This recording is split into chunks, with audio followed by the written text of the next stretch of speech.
Hi everybody, I am outside. Oh my god, because apparently I don't go outside. I'm foraging right now. It's super windy and bright, so you can't exactly see what I'm foraging. Anyhow, before it was cut off, I got some like wild daisy that are like closely related to chamomile. I can use these. Come in white and purpley pink. White clover and Queen Anne's lace. So yeah. Now this stuff is gonna get washed and dried, and we're going to be making it into different tea blends.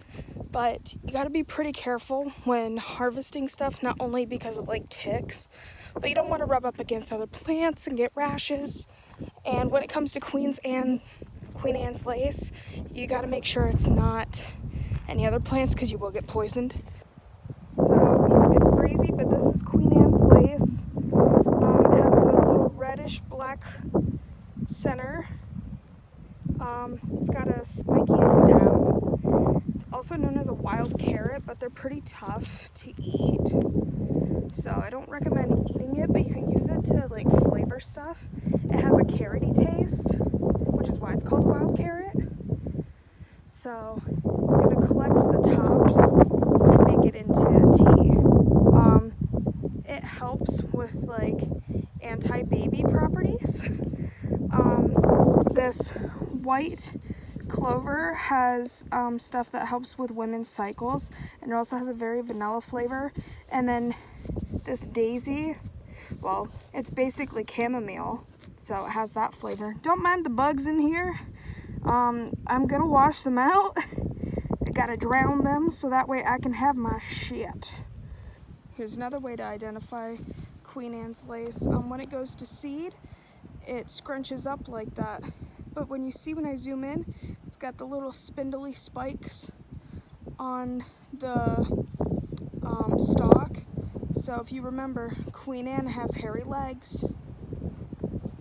Now here's a good example of a lookalike. I have no clue what this plant is, but it's not Queen Anne's lace. There is no reddish black seed in the center. It looks almost exactly the same, but it is not there at all, so I don't dare pick this one because it doesn't have that identifier.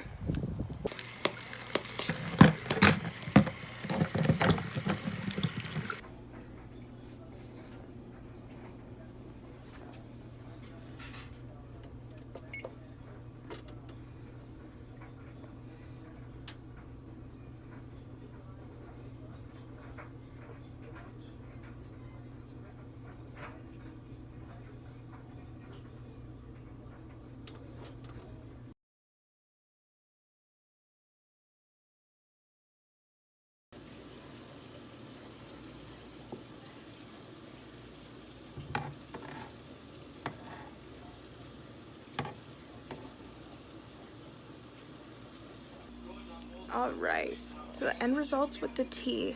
It's very good, very floral, not so much vanilla notes as I wanted.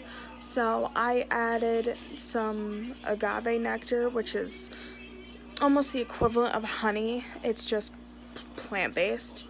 And then I added vanilla, like maybe a teaspoon, half a teaspoon. I don't know, it all depends on your taste, but I think it's very good. And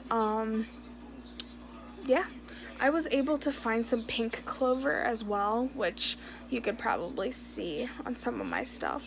I baked after washing the flowers, I baked them for like almost 20 minutes, just that way they would dry a little bit and get a little toasty, not like cooked. I put it on the lowest setting of my oven, which was like 170. And then picked up the parchment, put it in pot with water, boiled them, and yeah, it's pretty good. I put ice in it so that way it would dilute a little bit, but it's pretty good.